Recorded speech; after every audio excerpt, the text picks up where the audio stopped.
ఎంసెట్ పై తెలుగు రాష్ట్రాలు మరోసారి చర్చలకు సిద్దమవుతున్నాయి. తెలంగాణ విద్యాశాఖ మంత్రి జగదీష్ రెడ్డి, ఏపీ మంత్రి గంటా శ్రీనివాసరావులు గవర్నర్ నరసింహన్తో భేటీ కానున్నారు.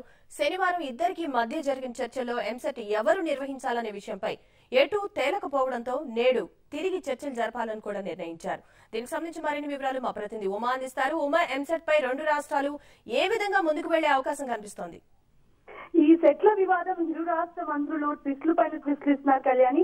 సో తెలంగాణ ప్రభుత్వం మాత్రం మేము ప్రత్యేకించి ఏర్పాటు చేసుకుంటామని గత కొన్ని నెలల క్రింద చెప్తూనే ఉన్నారు. బట్ ఏపీ ప్రభుత్వం మాత్రం ఉమ్మడిగానే ఏర్పాటు చేయాలని వీళ్ళ డిమాండ్. బట్ గవర్నర్ ఈ సమస్యకు ఫుల్ స్టాప్ పెట్టడానికి మూడు ప్రతిపాదనలు పాస్ చేశారు. సో దానికి తెలంగాణ ప్రభుత్వం మాత్రం ఈసారి కండక్ట్ చేసుకుని నెక్స్ట్ అటెంప్ట్ వచ్చేసి కేంద్రం నిర్ణయం తీసుకునే ప్రపోజల్ లో తెలంగాణ ప్రభుత్వం వెళ్ళింది. సో దానికి ఆంధ్ర ప్రభుత్వం ఓకే చెప్పకపోవడంతో ఒకసారి మనం తెలంగాణ ప్రభుత్వం కండక్ట్ చేసుకుని మరోసారి ఆంధ్ర ప్రభుత్వం కండక్ట్ చేసుకునే దిశలో ఆంధ్ర ప్రభుత్వం వెళ్ళింది. సో ఈ ఇద్దరు ఒక కన్క్లూజన్ రాకపోవడంతో మొత్తానికి సెట్ల వివాదం మళ్ళీ మొదలైంది.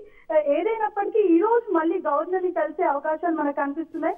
ఈ రోజు గవర్నర్ ని కలిసి ఇప్పటికీ సెట్లని విడుదల చేయడానికి తెలంగాణ ప్రభుత్వం డెసిషన్ తీసుకుంది. ఈ రోజు 3 గంటలకి తెలంగాణ ఉన్నత విద్యా మండలి ఈ రోజు 3 గంటలకు మీటింగ్ ఏర్పాటు చేశారు. అందులో వీసీలతో పాటు అధికారులతో పాటు మినిస్టర్స్ అందరూ కలిసి